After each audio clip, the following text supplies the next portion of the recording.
Bon alors du coup j'ai commandé un petit chauffeur histoire d'aller au jardin botanique. Je t'avoue qu'au début je voulais y aller à pied, mais regarde-moi le temps qu'il fait dehors. Il doit faire pas loin de 40 degrés, donc je t'avoue que je pense que y aller en voiture pour ensuite revenir en métro, c'est beaucoup mieux, ça m'évitera de commencer la vidéo en étant trempé. Donc ce que j'ai fait, c'est que j'ai pris un grade premium, un grade plus je crois, oula, quelque chose comme ça, tout simplement parce qu'au moins je suis sûr d'arriver dans la voiture avec la clim et je suis sûr de pas crever littéralement de chaud là-dedans. T'es peut-être en train de te demander qu'est-ce que Tony fait avec une banane. Alors je sais que ça va te paraître bizarre, j'imagine, mais sache qu'elle m'est extrêmement utile parce que dans cette banane, j'ai déjà 2 batteries qui me servent à filmer. En plus de ça, j'ai un micro, cravate, on sait jamais, un chiffon pour essuyer l'objectif, mes papiers, ça pareil, toujours utile quand tu sors, et surtout l'arme ultime, c'est ça. La raison pour laquelle je prends une banane, c'est exclusivement pour mettre mon parapluie à l'intérieur, parce que crois-moi que t'es jamais à l'abri, tu vois, qu'il tombe une énorme averse à laquelle tu t'attendais pas. Donc voilà pourquoi est-ce que je me trimballe toujours avec une banane sur moi. Et ben crois-moi, j'ai bien fait de prendre la voiture parce que je viens de sortir et je suis déjà trempé. Pourtant il est déjà 16h, 17h, mais ici c'est horrible. Enfin, je vais pas me plaindre non plus, mais c'est quand même horrible à quel point il fait chaud. Tiens, une noisette. Bon alors je viens à peine de faire 2 pas dans le parc et c'est vraiment génial déjà, j'adore.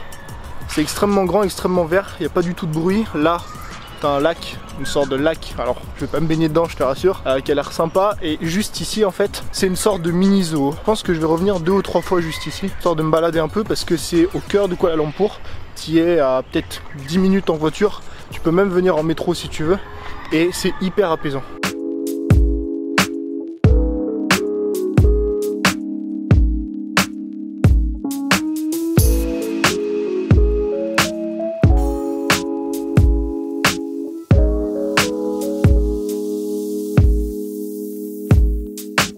Donc l'endroit est vraiment génial. J'en profite de te faire ce petit vlog, cette petite vidéo, parce que je suis actuellement à Kuala Lumpur en Malaisie et comme tu dois le savoir, je suis un très grand fan des habitudes. Les habitudes, ça drive littéralement ta vie. Je te le répéterai jamais, jamais, jamais assez, mais il faut que ça rentre absolument dans ta tête. Et quand tu es en voyage, je pense que tu dois le savoir autant que moi, si tu as déjà voyagé, que ce soit des petits séjours, mais c'est surtout sur les longs séjours, c'est extrêmement compliqué d'arriver à tenir ces fameuses habitudes quand tu voyages. Suivant les habitudes que tu veux mettre en place et suivant le budget ou les conditions dans lesquelles tu voyages, c'est jamais évident. Les premiers jours, tu es jet lagué. Déjà juste ça, les premiers jours t'es jet lagué, donc c'est hyper compliqué. Par exemple si on parle d'entraînement, si on parle de nutrition, si on parle de création de contenu, c'est très très dur les 2-3 premiers jours quand t'arrives, par exemple ici tu tapes 7 heures de décalage horaire, de maintenir de bonnes habitudes. Et on peut continuer à parler de bouffe par exemple, si tu loges à l'hôtel. Si tu loges à l'hôtel, c'est extrêmement compliqué de maintenir une diète. Si t'as pas accès à une salle de sport, par exemple, si t'es toujours à l'hôtel, tous les hôtels ne sont pas équipés de salles de sport et quand ces hôtels-là le sont, c'est pas les meilleures salles du monde.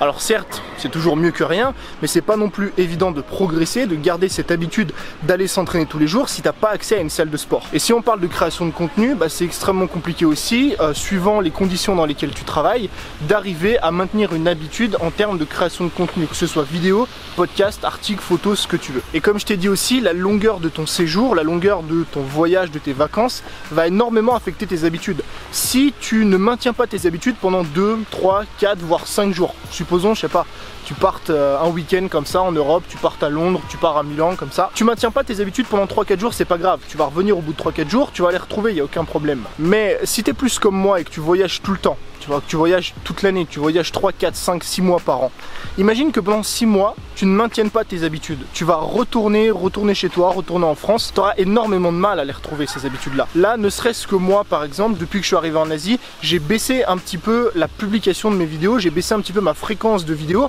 c'était volontaire c'est sûr, mais je t'avoue avoir eu énormément de mal à reprendre la vidéo, j'ai perdu en aisance, j'ai perdu en simplicité devant la caméra, encore une fois parce que les habitudes sont extrêmement importantes. Et donc finalement, comment est-ce qu'on maintient et on garde ces routines en voyage, ou plutôt ces habitudes en voyage?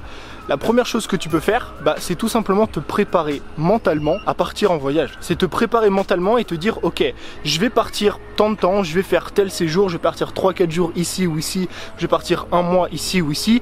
Comment est-ce que je pourrais organiser mes habitudes, modifier mes habitudes pour essayer de les garder le plus longtemps possible. Si par exemple on parle de création de contenu et que tu pars 3-4 jours, ça peut juste être prendre 3-4 jours d'avance sur ton contenu. Parce que mine de rien, ce petit truc là qui prend pas énormément de temps, ça va te permettre de planifier des contenus à l'avance et du coup de pouvoir partir à l'étranger les 3-4 jours, l'esprit quand même pas mal libre. Si par exemple c'est une habitude de lecture, est-ce que tu penses vraiment qu'en voyage, que ce soit court ou long, tu peux te permettre d'emmener tous tes livres? Si par exemple tu pars 3 jours, tu peux emmener le livre du moment, tu peux garder cette habitude de lecture tous les matins. Mais si tu pars comme moi plusieurs mois, à ce moment là il faudra réfléchir à l'avance, te dire ok, comment je maintiens mon habitude de lecture à l'étranger pendant des mois et des mois, j'investis dans un Kindle. Et en ce qui concerne l'entraînement, pourquoi pas te dire ok, je réserve un hôtel dans lequel il y a une bonne salle de sport, au moins ça m'évite de devoir sortir, faire 10-15 minutes de marche pour aller m'entraîner et je suis sûr de garder cette habitude d'entraînement. Ensuite, la deuxième chose que tu peux faire si tu veux garder tes habitudes en voyage, c'est tout simplement chercher à comprendre quelles sont les habitudes les plus importantes dans ton quotidien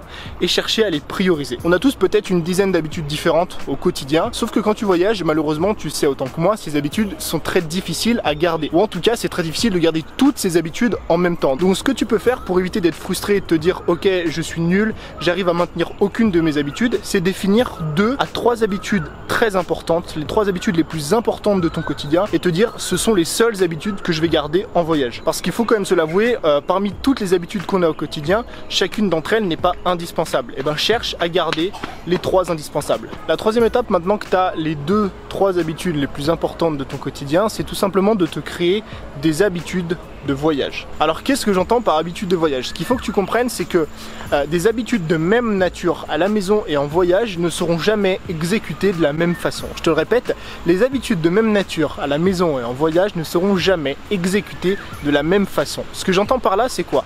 C'est que tu peux avoir des habitudes d'entraînement, des habitudes de lecture, des habitudes de création de contenu, tu peux avoir des habitudes d'étirement, de yoga, de méditation, mais tu ne pratiqueras pas ces habitudes de la même façon à la maison et en voyage. Prenons l'exemple de la création de contenu. Peut-être qu'à la maison tu as un setup qui est extrêmement bien organisé avec une belle lumière, avec un super micro, mais en voyage malheureusement il va falloir créer une habitude de voyage de création de contenu. Peut-être pourquoi pas changer le format, peut-être pourquoi pas acheter un micro qui est adapté à l'extérieur. Et si on prend l'exemple du sport, à la maison tu as ton matériel, tu as ta salle de sport, tu sais comment ça s'organise, tu sais comment ça marche. Et pourquoi pas créer une habitude d'entraînement en voyage, c'est-à-dire apprendre à t'entraîner avec des élastiques, apprendre à t'entraîner sans matériel, apprendre à t'entraîner avec du matériel de moins bonne qualité, avec moins de matériel aussi, parce que dans la plupart des cas, à l'hôtel, à l'étranger, en voyage, dans les salles de sport, tu n'auras pas le même matériel qu'à la maison. Donc cette troisième étape, elle est top et elle est vraiment importante, c'est de réussir à adapter ces habitudes qu'on a à la maison pour des habitudes de voyage. Et finalement, la quatrième et dernière étape, c'est à la fois la plus simple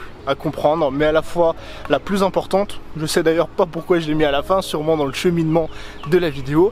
C'est tout simplement de faire l'habitude, mais pas de la faire comme ça. En fait, ce qu'il faut que tu gardes à l'esprit, c'est que une habitude devient efficace quand on la garde sur le long terme. Et on le sait, en voyage, c'est jamais évident. Tu changes d'endroit, tu changes de lieu, tu changes d'environnement. Par exemple, en termes de création de contenu, si tu as l'objectif, comme moi, je l'avais pendant un moment, de faire une vidéo par jour, de faire un podcast par jour, de faire un article de blog par jour, par exemple, c'est jamais évident de maintenir cette habitude tous les jours quand ton environnement change. Et ce que tu devrais garder à l'esprit en termes d'habitude, c'est pas de faire la meilleure vidéo tous les jours. C'est pas de faire le meilleur podcast tous les jours. C'est pas de lire 10 pages d'un bouquin, 15 pages, 20 pages, 30 pages d'un bouquin tous les jours. C'est juste de faire au moins une fois par jour. Même si c'est pas parfait, même si c'est pas idéal, même si ça demande à être retravaillé. Par exemple, on va prendre l'habitude de lecture. Si tu te fixes tous les jours l'habitude de lire, allez, 30 minutes par jour, cette habitude tu la tiendras probablement pas sur le long terme par rapport à tout l'environnement qu'il y a autour de toi. Mais si tu changes ce mindset et que tu te dis moi mon habitude c'est pas de lire 30 minutes ou 30 pages ou 1 heure par jour, mais c'est de lire minimum une page par jour, je te garantis que l'habitude tu vas la tenir sur le long terme. Tous les jours ce sera pas parfait, tous les jours ce sera pas l'habitude qui va changer ta vie, mais au moins ce sera une habitude efficace. Donc voilà, j'espère que cette petite vidéo en direct de Kuala Lumpur sur les habitudes t'a plu, j'espère qu'elle va t'être utile. N'hésite pas juste en dessous dans les commentaires à me faire un petit retour. C'était Tony, je te dis à très vite pour un nouveau contenu. Ciao.